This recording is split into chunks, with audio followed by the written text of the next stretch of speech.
The former owner of the site of Las Vegas's deadliest fire takes a deal instead of going to trial. That fire in December of 2019 claimed the lives of 6 people, injuring more than a dozen others, and left more than 50 people displaced. That former owner denies these accusations, but prosecutors say Adolfo Orozco Garcia could have prevented the fire that would eventually become part of our city's history. Thanks for joining us at 6. I'm Ozzy Mora. And I'm Brian Loftus. 8 News Now is the only media outlet that was actually inside the courtroom for today's hearing. Investigator Kyle Payne live with us in studio. Kyle joins us with details on that plea bargain. Brian, Ozzy, we were set to cover a very complicated 2 to 3 month criminal trial in this case just a few weeks. After all, it impacted the lives of so many people. And now the owner of the building took some responsibility. Do you think he feels lucky? Is he lucky? Not at all. He's convicted of a felony. If he doesn't do 10 minutes in prison, he's got a scarlet letter. He's a businessman.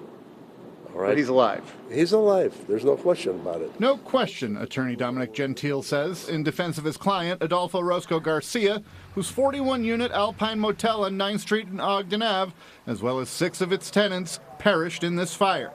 Prosecutors say the 48-year-old Orozco Garcia, as a hands-on owner, could have prevented it. But after interviews with employees and dozens of former and current tenants, city inspectors issued a report that said there were numerous fire code violations, including non-working fire alarms and a locked door that blocked the tenants from escaping.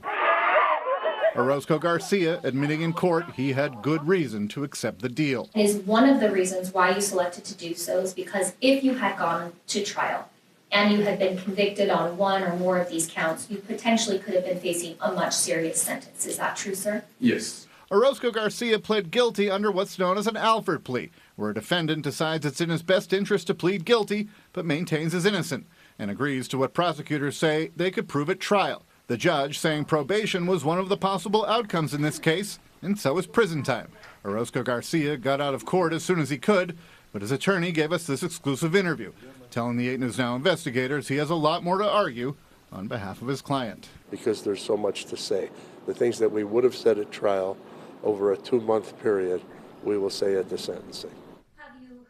Now, Orozco Garcia will be back in court for his sentencing on June 3rd. In addition to the possible prison time, he could end up paying $20,000 in fines. That's on top of at least $1 million he paid to settle civil trials. Now, Kyle, you have a legal background. Does today's plea deal mean the families can begin to put all of this behind them?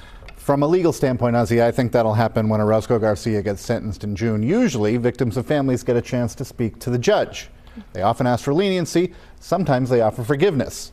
But this impacted nearly 60 people, so that will likely be an emotional day. Kyle, thank you.